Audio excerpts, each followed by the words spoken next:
Ankleshwar GIDC police મથકમાં નોંધાયેલ એનડીપીએસના ગુનાનો wanted આરોપી નેત્રંગ પોલીસના વાહન ચેકિંગ દરમિયાન ₹7,07,420 મુદ્દામાલ સાથે ઝડપાઈ ગયો હતો. મળતી વિગતો મુજબ હાલમાં તહેવારોને લઈ કાયદો અને વ્યવસ્થાની સ્થિતિ જાળવી રાખવા માટે ભરૂચ જિલ્લા પોલીસ દ્વારા હાથ ધરવામાં આવેલ વિશેષ વાહન ચેકિંગ ઝુંબેશ દરમિયાન નેત્રંગ પોલીસને મોટી સફળતા મળી છે.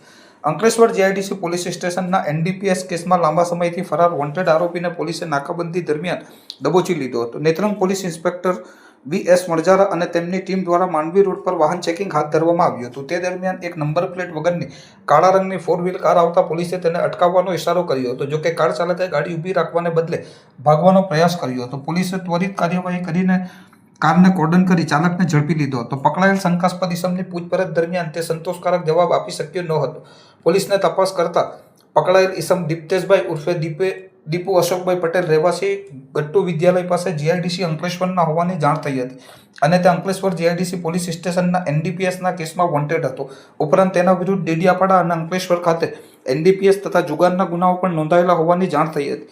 પોલીસે ઝડપાયેલ ઇસમ પાસેથી રોકડા રૂપિયા, મોબાઈલ નંગ 2 અને એક 4 વ્હીલ ગાડી સહિત કુલ ₹7,07,420 મુદ્દામાલ કબજે લીધો હતો અને તેની વિરુદ્ધ કાયદેસરની કાર્યવાહી હાથ ધરી હતી.